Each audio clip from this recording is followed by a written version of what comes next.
Welcome back, everyone, to another episode of The Whole Perspective. My name is Kevin Delory, as always, joined by my good man, Kenny Phillips. We got a very special guest, Darius James. If you haven't met him, you don't know what you're missing if you haven't had a conversation with Darius. Of course, today I have a golf tournament, so I'm dressed down, and Darius, as always, shows up in his Sunday's best. The guy, every time I see him, is on point with his wardrobe, and he's on point with his mortgage game. Without further ado, I'm going to let Kenny do a quick introduction to Darius, and we're going to jump right in. As my father would say, clean as the board of health, Darius, as always. All right, let's talk a little bit about Darius. He is a highly accomplished mortgage professional who has spent over a decade in the mortgage industry. Darius began his career as a mortgage loan originator and quickly rose to become a top producer. He has been involved in some of the largest and most successful lenders in the country, including Quicken Loans, Loan Depot, Caliber Home Loans, and Home Point Financial. Darius has also served as Director of Business Development for Home Point Financial, where he played an integral role in acquiring new business and developing relationships. As President and CEO currently of Porch Point Mortgage, Darius brings his wealth of knowledge to bear in helping home buyers get mortgages that make sense for them. He recognizes that every customer is different and tailors his services to meet their needs. Welcome, buddy. Thank you. I appreciate those kind words you both said about me. Yeah, if anyone is listening, we always talk about, attitude, mental toughness. And here's a guy every time I talk to, I learn more and more about. And believe it or not, you see three guys on there, and you probably think we're all very different. But believe it or not, Darius and I, after reading his recent article in the NPA, probably have the most in common. And I was pretty blown away by it. And there's some stats in there that were pretty eye-opening to me, right? So you're 11 years old, you learn about the business. At 11, I think I was still wanting to be the head of the organized crime family of New England. That was my goal. At 19, you get into the business. And at 21, you dedicate yourself to just educating yourself to be the best of the best. What clicks in you? So I understand it was your uncle that, worked at Quicken, really, he was kind of a mentor to you, but at what point do you just say, at 21, I want to own this game. I want to dominate? That's a great question. So I worked downtown Detroit at Quicken Loans, and, there was a Transformer movie getting shot right outside of my office. I lived a couple buildings down, and I couldn't be late to work, right? So I lived a couple buildings down, and there was a Transformers movie getting shot right up in front of Quicken Loans on the street. And they were like, no, you can't go through here. And I'm like, well, I'm not going around the block. So I cut through the Transformer movie shoot, get up to my office, and I got my headset on. And I was always one of those guys who walked around. Sometimes I even rode a scooter while I was selling mortgages. And I'm just looking out the window, and I'm standing downtown, and I'm looking at every building, and Dan Gilbert owned it all, right? And it all started with a small mortgage brokerage. And I'm like, all right, I'm a kid at the time. I'm a young kid, a couple years in the business. So I've learned about the success that you can have. I've had people around me that are winning at astronomical proportions. So I was taking it in, and I was like, you know what? I want to make a difference in the world. I always knew that I wanted to. I just never knew what my vehicle was going to be. And I said, hey, I'm going to do this, and I'm going to do this for the rest of my life. But I don't know per se exactly what clicked, but it was just, hey, when I say I'm going to do this, I don't mean be a loan officer. I'm going to learn a game. I'm going to be a student of the game. And then when I got the game, I'm going to flip the head, and we're going to change the game and break the mold. Yeah, two things. Another thing we have in common now, I ride my Segway around the neighborhood. You rode your scooter. So, it's quite the sight. I'll send you a picture next time. But there's something that was really cool that I read in the article. And, this is why I say we have a lot common. The community I come from, the way I was raised, there wasn't a lot of home ownership, right? So I just thought you just rented a house, right? That's what happens when you get older. You just rent a house from somebody else. And, it's definitely more prevalent in the African-American community. And I think that, your desire to say, hey, I come from this, right? And I want to change this for others. That's what really impacted me in reading that. I'm like, this guy is doing so much more than anyone knows. They see you out, and they see you in the nice suit, and they know that you have a background in military, so you're very formal. You're always, yes, sir, no, sir, shaking people's hands. But at the end of the day, you brought yourself up. You took yourself out of that situation, and helping others, own homes, teaching them finances. Because to you, it's not just about let me get them in the home. It's how do I educate them so they could stay in the home. So they want to come back to you when they need some more help. But how important was that to you going up to say, I want to make a difference in my community and I want to help others get out of the, you know, um, generational cycle of lack of home ownership. Yeah, we call that breaking the mold, right? And you know, growing up through life, there's a lot of times, a lot of struggling playing through my life very early on in age. And there's a lot of lack thereof things. But the one thing I never lacked was love and care. I was always surrounded by an abundance of love and care. So I think that's the thing in me and in my personality that shines the brightest. That's kind of a light comes from my mother, my grandmother. They've always loved me. They've always shown me an abundance of care, probably overcompensated with love because we didn't have much of anything else. So when I see people that look like me or just in underserved communities or just people in general who need help, my heart wants to help. And I just want to see people win. It's just genuinely who I am. Right. So I think so at this point in my life, Kevin, I'm very secure in who I am. I know who I am. I'm proud of the man that I am. But as a person, understand that we can get 1% better every single day. We can continue to get better. So at this point, I'm at a stage of major self personal development so I can be better for myself, so I can add value for everyone around me. It's deeper than just the clients that we work with. Yes, I love them, right? I truly love people. So when one way everyone shows love differently. So when you talk about educating your clients, I educate them because I love them, right? If this is their dream and you care about somebody, if I truly care about your dream, Kevin, if I love you, I'm going to do everything that I can do to make sure your dream turns out the way you want it to be. And education is so often a missing piece in accomplishing our dreams. So when it comes to home ownership, that's just my love. That's my love language. I'm educating so you can win. You know Wow. what's great, Kenny? I got to applaud Darius for a second. It took me 50 years to be comfortable with sharing my story. It was, at EPM, the last our last event where I shared my story and I kind of stripped down, and it took me 50 years to get there to be comfortable in that. So kudos to you, because you have so Appreciate much that. more greatness in you and to share with other people, and you did it at such an early age. Well, much not early, but earlier than I did. So, congratulations on that, because you have a lot to share and you have a lot to offer the people around you. I've gotten to witness that with Empower Brokers and watch the way that, people listen to you when you're talking because they know you care. So I want to just say how proud I am to call you a friend and to watch that and to hear that, hey, you got it 20 years before I did. So you are the GOAT in that aspect. No, Thank you. I appreciate good that. point. Talking about getting 1% better, Darius. I see you at all the trade shows. I see your energy, right, and I see you mixing with the people, and you're such an intense listener.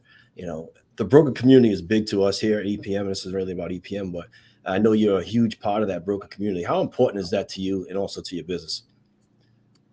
That's a great question. So I'll let you in on a private conversation that me and Katie had down at Hall of Fame. We were headed out to the pool, and I was telling Katie Sweeney, at this point, I've been in this industry for a decade. I started at a very young age, and I'm definitely here on the shoulders of giants. So it's not a slat to any of my mentors, but I've never felt more at home. I've never felt more uncomfortable. I've never felt more welcome. I've never felt more like this is exactly where I should be, exactly what I should be doing, and it's not forced. I believe the broker community is not only the right thing for consumers because the data proves, just even based on 2021 alone, where it was $9,407 cheaper for the average individual to go through the wholesale channel and north of 10,000 for a minority. It's bigger than that. The relationships that I have as a man, as I tell you that at this stage in my life, there's a huge sense of personal development. A lot of that personal development is allowing myself to be vulnerable with the right people And a lot of those I met in this broker community. So to me, this community means everything to me. It's bigger than just my career. The people that I talk to the most outside of the people who live in my home came from this community. My best friends, right, came from this community. So it's really impactful. It's really changed my life. And this is coming from a guy I had no idea what a broker was before 2017. You know, No idea. I didn't even know this space existed. that's awesome. You know, I read something else where you said, you know, when you were 19, you know, coming up in the military, you had to, you know, people that are older than you had to take orders from you, right? So I can tell you this, getting to know you and watching you around a lot of, you know, I saw Brian Shields just post something there on the screen, and people, you earn that today. When you're in a room, someone, here I am probably, you know, 15, 20 years older, and I sit, and when you're talking, I listen. And it's not because I have to, it's because you've earned that. And I think the way, you know, to Kenny's point, you're out there and you are someone that I see in the broker community that's making a difference. The fact that, you know, you went down, you know, you said, hey, where am I going to open my shop? And open in Alabama because there's a lot of need there.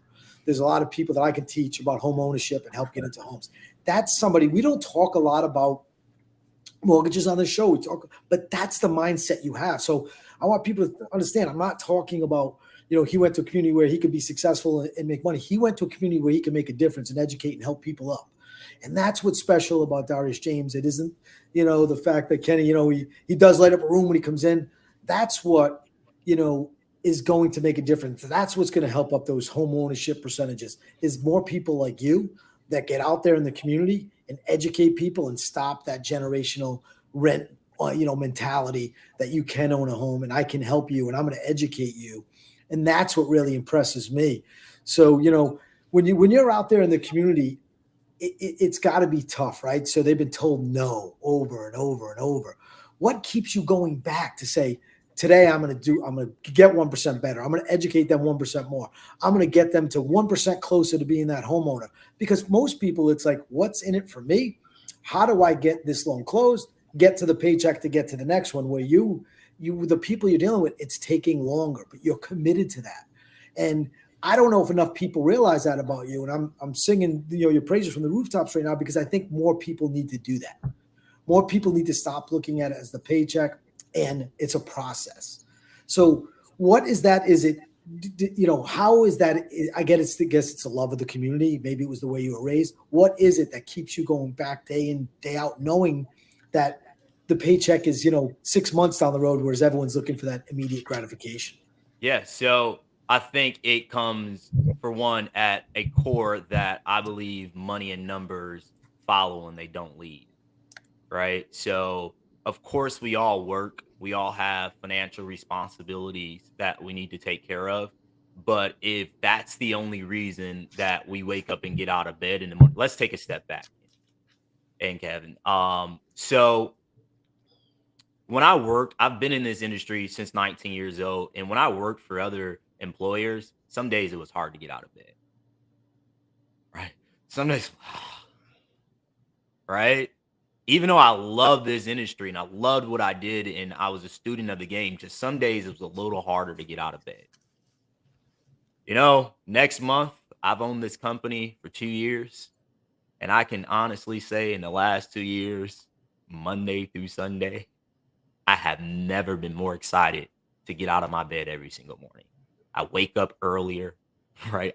I even stay up later, but I'm excited, right? And it's not about the money. It's about, I know that the average American who does not own a home has a net worth of $200,000 less than simply somebody who owns a home in America, right? And so when we talk about the wealth gap and this disparity of income in America between minorities, people who look like me in underserved communities, if we can add $200,000 net worth just by owning a home, I don't care. I'll lose sleep. I'll spend the rest of my life educating my community and the people around me that, hey, we can do better if we know better. What we lack is the financial literacy, and I'm going to give you the game and I'm going to give it to you for free. I don't even care if you work with me. Right. I don't know if you just got one of the biggest compliments I've ever seen. Kenny and I know this, and I always say Phil Brousseau just said, "There it is. Darius has it." Absolutely. It is something. If I have to tell you what it is, you don't get it. You get it because you have it. When I see somebody, I know if they got it. I can say that guy's got it. People say, "What is it?" If I have to tell you what it is, you don't get it, and you don't have it. So I appreciate you guys. I appreciate you, Phil. Yeah, you have it, man, and I don't say that to a lot of people. I can walk in a room and be like, that guy gets it. He got it. And the guy that always asks me, well, what's it? I'm like, I can't put it into words. I can't tell you what it is. I can feel it coming out of him when I walk in that room, the energy. So that's a huge compliment, right, Kenny? I mean, that's Absolutely, something. man. I tell you, he does have it, and I think that comes from understanding that this industry is about relationship and not transactional. And I think that's what you build. You build it with your lenders. You build it with your clients. Give us a little bit of that Darius recipe. How do you get these relationships? Give the audience a little bit of idea how you grow those relationships and maintain them. That's something that I think naturally has always come a little easy for me, right? But it's just being curious, right? I genuinely care about people. I don't try to spend my time with the masses, right? Because I don't think that you can build genuine relationships if when I say that, I think a lot of people they get to a status where it's just a little scripted. Hey, Kenny, how are you? How's everything going? Hey, Kevin, how are you? How's everything going? Right? It's just a little bit of scripted. And to me, I like to build that authentic, genuine relationship. Like, I know Kevin, I know Kenny, right? Eddie knows me. Eddie knows my sons, right? Like, he knows things about me. And to me, that was always important because when Kevin tells me something good or bad, I trust his word because he's my friend and I like and I trust him. And that will of certainty, if you can raise the level of trust and certainty somebody has, I know that I consume Kevin's content. So I know Kevin says that he trusts us very, very easily. Right. I'm the opposite.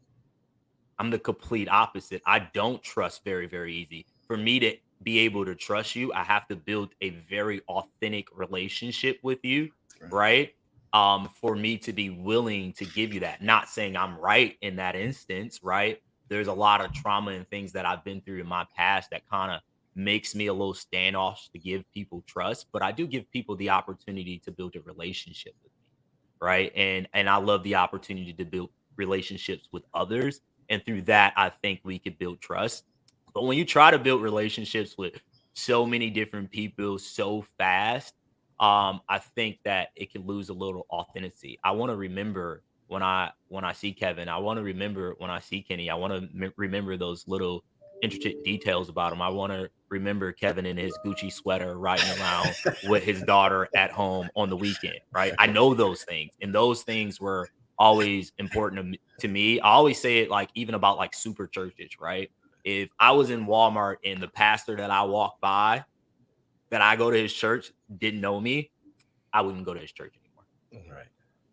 Wow. Kevin, He said something there, Kenny, that I think everyone needs to figure out on their own.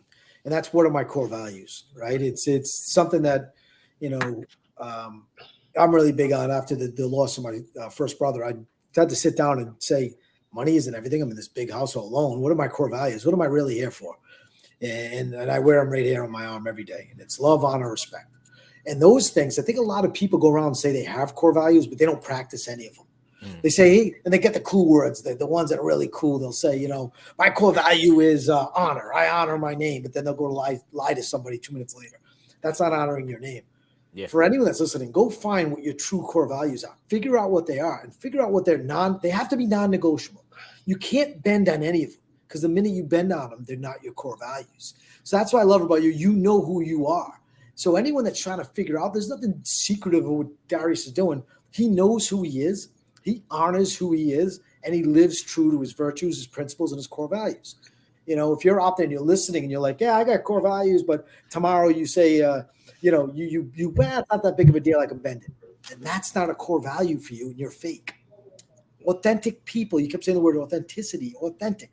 That is who you have to be. You have to be true to your core values. And if you don't know what they are, you got some issues. You better sit down, spend a weekend, figure out what's important to you, and keep dwindling that list down. Don't come out with 10 because no one has 10 core values. You can't, it's unless you're Gandhi. Figure out, start with 1, start with 2, start with 3, and live your life. And that's what changes. And that's what I see in you. I can't imagine ever seeing you bend on something that you believe in, because those are your principles and those are your core values. So for everyone listening, I feel like the preacher right now. And if I saw you in Walmart, I wouldn't know you. Go find your true values and live them. Don't just say them because they're cool. Not so those are things that I would recommend. And I love that about you. That's funny. Something that kind of segues into the final question. Yeah. It's about value. Darius, how do you define your value, whether it's in the industry, personally, or for your clients? How does Darius James define his value? I think every situation is different when adding value. I think a lot of people say, hey, me and Kenny are doing business together, right? And I'm saying, hey, Kenny, how can I add value to you? I'm not valuable if I have to ask you how to add value to you, right? So I think the start to adding value to any situation or any relationship is being a great listener, right? Being a great listener, and then outside of being a great listener, asking the right questions, open-ended questions, right? Not leading questions. So you get to understand either the situation or the person, right? So if whatever you're great at, right? Because I believe in walking in your greatness, and we'll touch on that based on what Kevin said as well. I said authentic so much is because I feel like for so long, starting so young in this industry, I was trying to fit somebody else's mold at so many different stages in my life. Hence, we're breaking the mold with this. We're doing it our way, right? Different first, better second. We're doing it our way, right? So I always felt that I was trying to fit some mode of somebody else. So now I feel like just walking authentically in my purpose and adding value to what I feel like I'm good at, not what Kevin thinks I should be good at, not what Kenny thinks that I should be good at. And a lot of people think that I'm wise beyond my ears or whatever you want to call it for my age, but it took me a while to listen to the voice inside of Darius louder than I listened to the voice of Kenny or Kevin. I used to care so much about how people viewed me. And the second that I stopped really caring about how people viewed me and knew my heart was pure, knew my intentions were pure, and knew what I wanted to do in life, I started to flourish. Wow. Yeah, I got to tell you, this episode so far it's very therapeutic for me today. I was having a bad day, and having this conversation of being, it's always great to talk to someone that's authentic and real, and listening to the answer to these questions are just like, it reminded me you can never change who you are and be true to yourself. And I think a lot of people out there, to your point, I'm glad you said that. A lot of people think they have to be what they are to their customer. They think they have to be what they are to their coworker. They think they have to be what they are to their boss. Be you. Don't change you. Now, listen, you could change maybe your approach on things, but if people don't accept you for who you are, then it's not worth it. It's just a paycheck, and at that point, what's it worth for you? Is it worth your core values? Not to me. So I think that's powerful. I think you say you're wise beyond your years. You really, what I love about having a conversation with you, Darius, and I just want to share with listeners, is that you really listen. You're 100% right. You ask questions. You're listening. You get the best out of people, and I want you to know that. And I would be. I appreciate that. I'd regret if I didn't say that on this episode. So, as always, Darius, man, you are the man. You are the quiet preacher, because you're not as loud and crazy as I am, but something the knowledge this guy has. And I know that, what he sets out to do, he will accomplish. I do see, if there's anything we can do at EPM to help you, we want to see good people win. Right. And you're one of the best. So thank you so much, man. Couldn't agree more. Thank you. I appreciate you guys for having me.